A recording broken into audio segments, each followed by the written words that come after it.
This your boy Mo Moody, and we rockin' with Hustle Hardy.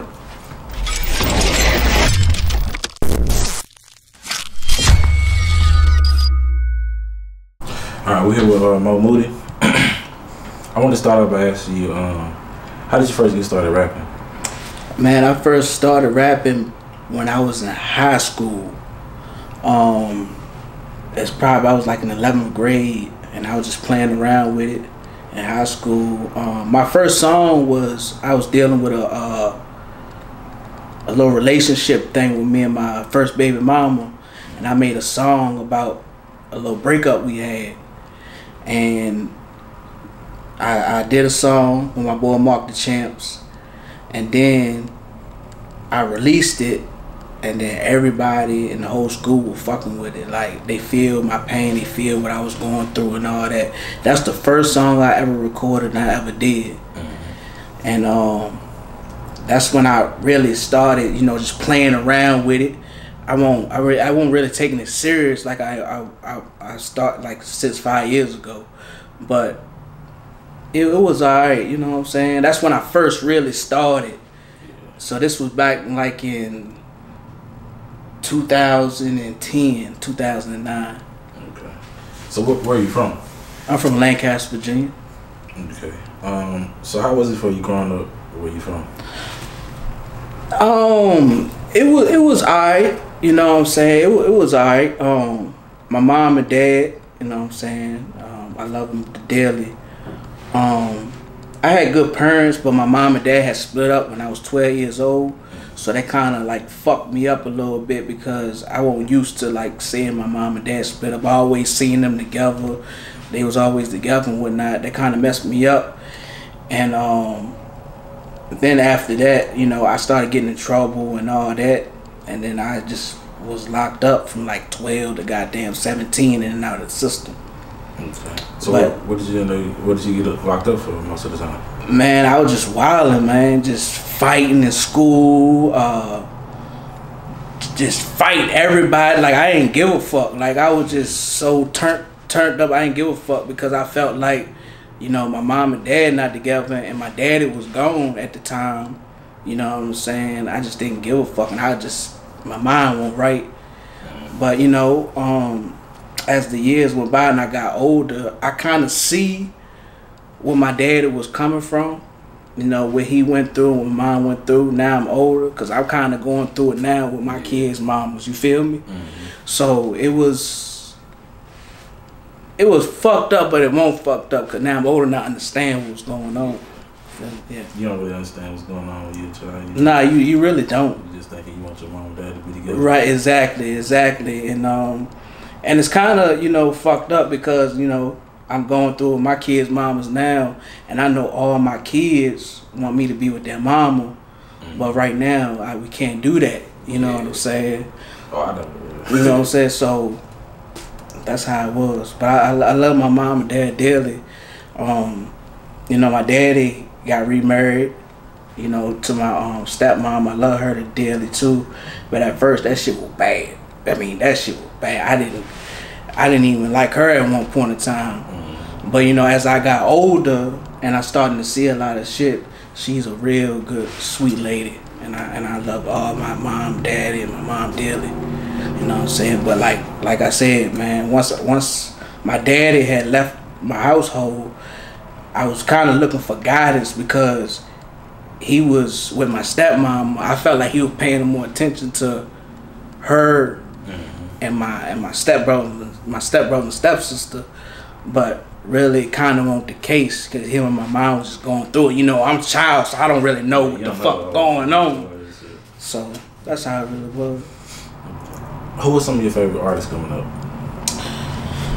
Man, Chris Brown, Boosie, Tupac. I fuck with Gates hard. Hove. Who else did I like? Gucci, Guwap. I fuck with Guwap hard. So who would you say? Not to say that you are replicating, but who would you say you kind of emulated your style after when it comes to certain things? 'Cause you know people pay homage and stuff. Right.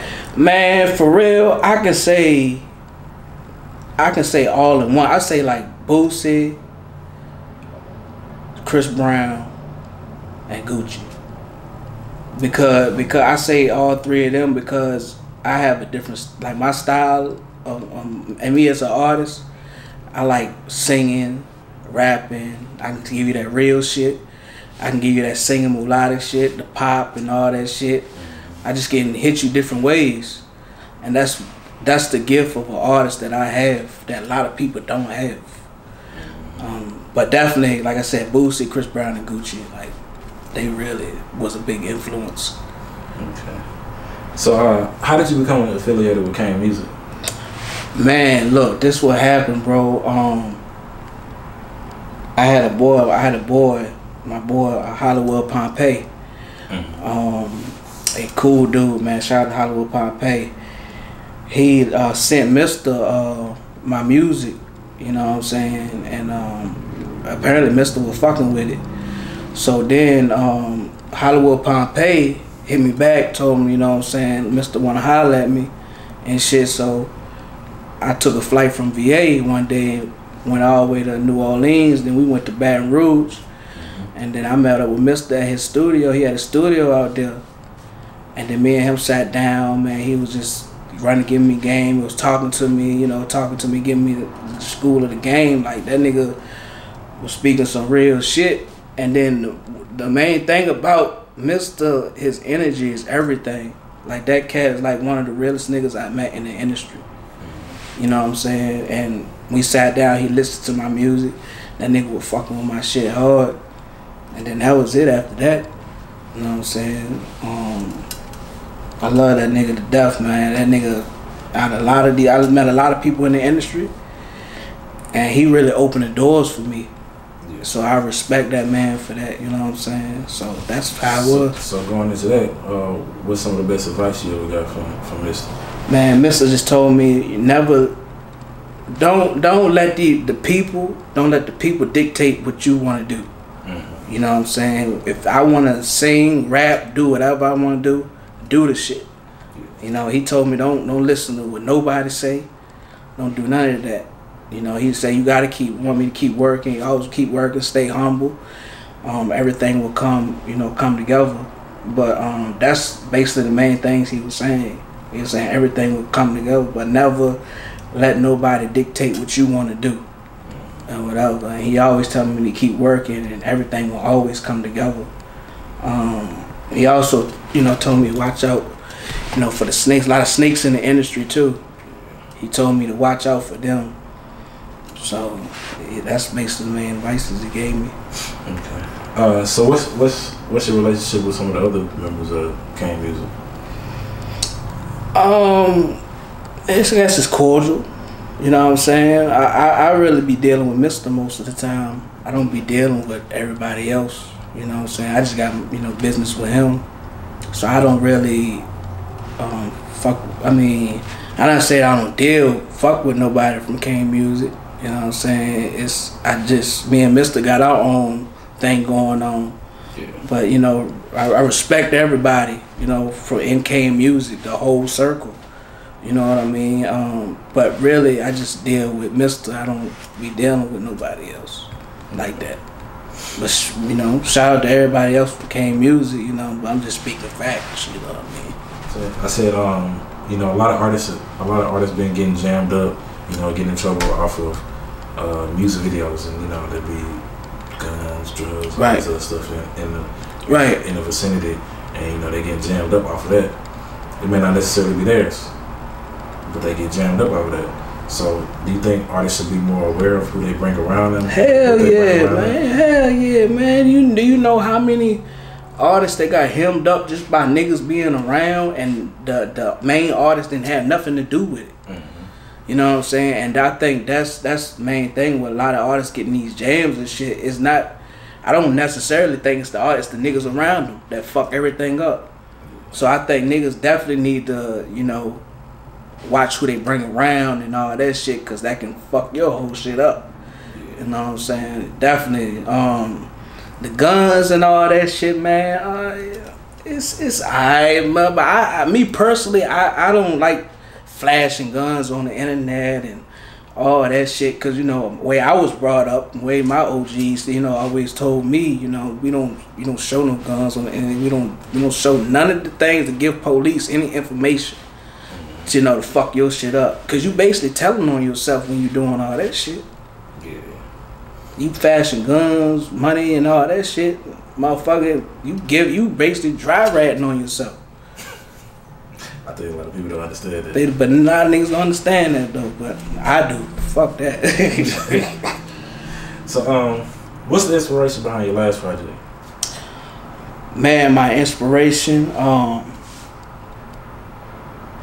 I just want. It's crazy, man, cause my Just Be You project, I just wanted to put something together for like that was my first ever project that I ever dropped.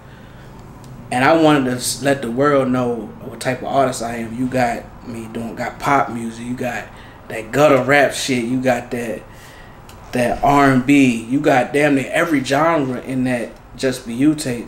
And I just wanted the world to know that I'm not just, I can step outside the box. Yeah, you ain't in one box, you're versatile. I'm very versatile. So I wanted to get a world that, you know what I'm saying, that was my first project. So now when I drop these other projects, they can expect all that type of versatility. You see what I'm saying? So going to that, what was one of your favorite songs on the project? Oh man, let me think. Yeah,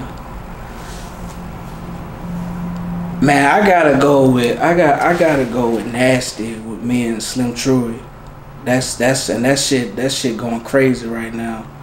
Nasty was one of them. Paradise was another one, and Bullshit with me and Mista Cain, featuring Mista Cain. That was hot too. So you were just saying what we can expect. So what's your next project and what can we expect?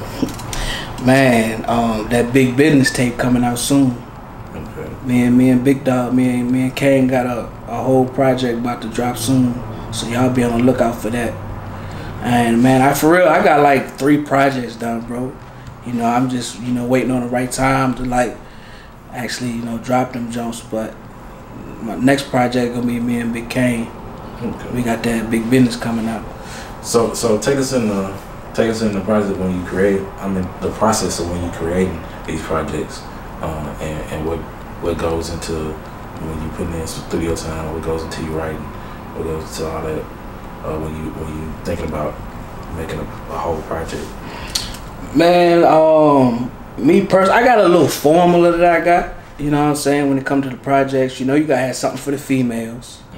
You gotta have, you know, some substance for that hard shit for the niggas, like that shit. You know, you gotta have them club bang. I got a little formula, but man, I just go by how I feel, man, at the time, really, and I'll just, you know, sit with my peoples and we just see what we actually fuck with and what we think that is necessary to go on the project. But I just, you know, go off of how I feel, bro. You know what I'm saying? And what songs that I actually think that the people might like or whatever. You know, I really let the fans choose. Okay. All right. So do you have any crazy fan experiences since you've been rapping? What?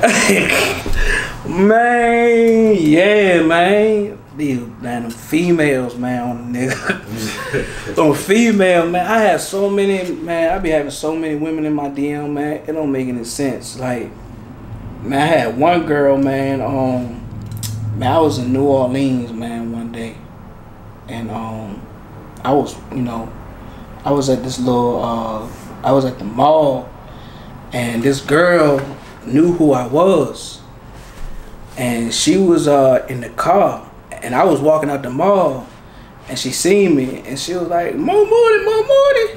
man, this girl had flashed the titties and everything at me. Just going by in the car. And I'm like, yo. And she was bad. Man, she was bad, man. I don't know what, man. She like she Mexican mixed with Puerto Rican or something. That junk was ready. Ready, man. Shit, that was ready. But yeah, that's the craziest thing I've seen so far. Cause I'm like, God damn, girl, you out in public doing this shit, you know? That's the craziest shit. Okay. So when it's all said and done, what impression do you want to leave on the game? Man, when it's all said and done, I want to kill the charts. Like, I want to have like one song on the pop song side, one song on the R&B side, one song on the rap shit. Like, I want to kill the charts. Like, I want my name to be in the top 5 in every genre. That is my goal, because a lot of people haven't done that, and I think I can do that shit. I just gotta keep working and putting that work in, and that's what I want to do. I want to be one of the greatest to ever do this. So, what advice would you have for artists coming into the game right now? Oh man, just keep going, keep going. Never let nobody dictate what you want to do. Always, if you feel like you want to do this, you want to drop this song, or you feel you want to do a project or whatever, man, just keep going. Never let nobody tell you that you can't do nothing. You know what I mean? Because I had a lot of people told me you can't do this, don't do that, do that. But I always go by my instinct. And when I go by my instinct, I'm always right. And you know what I'm saying? Just keep going. Never let nobody tell you that you can't do this, do that. The sky's the limit, my nigga. Because, man, I came a long way. You know, from where I'm from, Lancaster, Virginia, nobody really made it. Nobody has made it from where I'm from. But one person. But he's in a group now. His name Trayvon Walters. He in a group called Next Town Down. And they doing a little something, but other than that, ain't nobody ever came out of Lancaster. I'm the only one. Yeah. And you know, where I'm from, we have no outlets. We have no radios stations. We have no clubs. No, like literally, we have no clubs. We have none of that shit. We have to like literally. We have to drive like an hour and a half just to get to the studio. Like, we got it rough out there, so we have to actually super grind harder than the niggas that actually in the cities. Because we in, like, the country area where I'm from, so we have to grind twice as hard. So, you know, even me being from where I'm from and I done made it, you know what I'm saying? That should give a lot of these other cats hope, really. Okay. So, for the people who haven't heard of you and want to listen to your music and want to contact you, book or anything like that, how can they get in contact with you? How can they listen to your music? Okay, my Instagram is MOEMOODY, Mo Moody. You can follow me there. My Twitter is Mo Moody, MOODY 187. You can follow me on there. My last project, Just For You, is out everywhere right now on all platforms. Just type in Mo Moody, it's just gonna click up. I'm the only Mo Moody, and you gonna see that everywhere. You go to my YouTube, you'll see all my songs, my singles, everything. So yeah. All right, man. Thank you for sitting down with us, man. Man, thank you.